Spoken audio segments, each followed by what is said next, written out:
नमस्कार, मैं हूं आशीष और आप देख रहे हैं आशीष कॉमर्स क्लासेस। मेरे प्रिय विद्यार्थियों, आज के हमारे वीडियो का टॉपिक है बिल्स ऑफ एक्सचेंज यानी विनिमय विपत्र। सबसे पहले हम देखते हैं कि इस वीडियो में हम क्या पढ़ने वाले हैं कि यानी हमारा एजेंडा क्या है। पहला, परिचय एवं परिभाषा। दूसरा, विनिमय विपत्र के पक्षकार। तीसरा है विनिमय विपत्र की विशेषताएं और चौथा है विनिमय विपत्र के प्रकार और अंतिम यानी पांचवा है निष्कर्ष। मेरे प्रिय विद्यार्थियों, यदि आपने चैनल को सब्सक्राइब नहीं किया तो जरूर सब्सक्राइब कर लें। और एक बात और, जो भी मैं इस वीडियो में पढ़ा रहा हूं उसका नोट्स आपको हमारी वेबसाइट पे मिल जाएगा, जिसका लिंक मैंने नीचे डिस्क्रिप्शन बॉक्स में डाल दिया है। परिचय एवं परिभाषा। विनिमय विपत्र शर्त रहित लिखित आज्ञा पत्र है। इस पर लेखक के हस्ताक्षर होते हैं। इसमें निश्चित धनराशि होती है। धनराशि निश्चित व्यक्ति या फिर उसके द्वारा आदेशित यानी कहे गए व्यक्ति को दिया जाता है और या फिर यह वाहक को दिया जाता है यानी जो इसको वहन करने वाला है, यानी जो इसको अपने साथ लेके चलता है। परिभाषा। विनिमय साध्य अभिलेख की धारा 5 के अनुसार विनिमय विपत्र एक शर्त रहित लिखित आज्ञा पत्र है जिस पर लेखक के हस्ताक्षर होते हैं, जिसमें एक निश्चित व्यक्ति को यह आदेश होता है कि वह किसी अन्य व्यक्ति को अथवा उसके आदेशित अथवा पत्र के वाहक को एक निश्चित धनराशि का भुगतान कर दे, यानी उसके आदेश के द्वारा भुगतान कर दिया जाए। यानी कहने का तात्पर्य यह है कि विनिमय विपत्र एक शर्त रहित लिखित आज्ञा पत्र है, यानी बिना शर्त का होता है। और इस पे क्या होता है, लेखक का हस्ताक्षर होता है, यानी जो लिखने वाला है उसका हस्ताक्षर होता है। और एक बात और है कि इसमें एक निश्चित व्यक्ति को यह आदेश दिया जाता है कि वह किसी अन्य व्यक्ति को या जो अन्य व्यक्ति है उसके द्वारा आदेशित व्यक्ति को या फिर जो विनिमय विपत्र वहन करता है यानी लिया हुआ है उसको निश्चित धनराशि भुगतान करने का आदेश देता है कि भाई आप ये पैसा ले सकते हैं। विनिमय विपत्र के पक्षकार। इसमें भी चेक की तरह 3 पक्षकार होते हैं: लेखक, देनदार, भुगतान।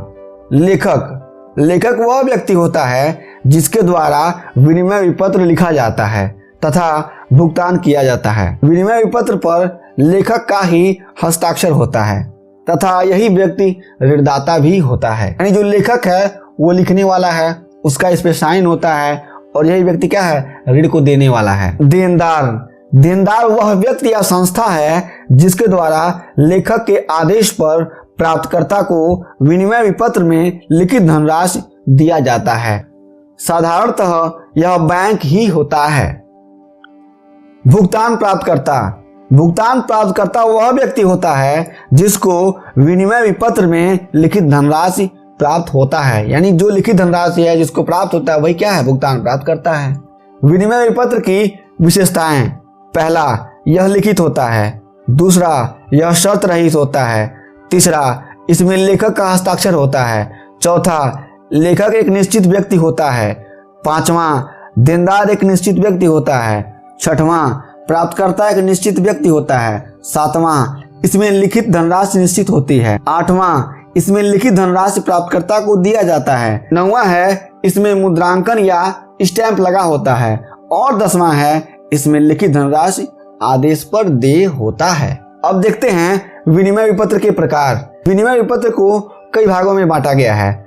इसमें कौन कौन से हैं? अवधि के अनुसार, स्थान के अनुसार और प्रयोग के अनुसार इस पत्र को कई भागों में बांट दिया गया है। पहले देखते हैं हम अवधि के अनुसार।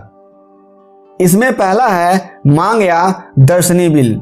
ऐसे विनिमय विपत्र का भुगतान प्राप्त करने वाले को विपत्र प्रस्तुत करने पर तुरंत दे दिया जाता है। दूसरा है मुद्दती बिल। ऐसे बिल में भुगतान करने का समय लिखा होता है तथा स्वीकृति मिलने पर भुगतान कर दिया जाता है। इस बिल की खास बात यह है कि इस बिल में लिखित धनराशि के अनुसार टिकट लगाना जरूरी है। अब दूसरा है स्थान के अनुसार, देशी बिल और विदेशी बिल। देशी बिल, जब कभी विनिमय विपत्र एक देश के ही किसी व्यक्ति के द्वारा उसी देश के ही अन्य व्यक्ति को लिखा जाता है तो वह विनिमय विपत्र देशी विनिमय विपत्र या फिर देशी बिल कहा जाता है। विदेशी बिल देशी बिल के विपरीत होता है।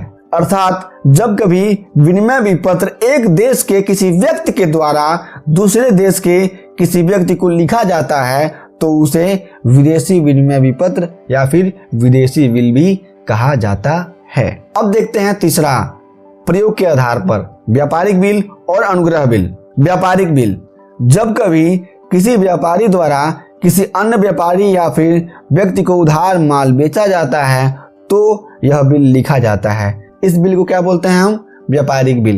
यानी जब व्यापार में कोई बिल लिखा जाता है उसको बोलते हैं व्यापारिक बिल। अनुग्रह बिल, यह बिल हमेशा पारस्परिक संबंधों को बनाए रखने के लिए लिखे जाते हैं।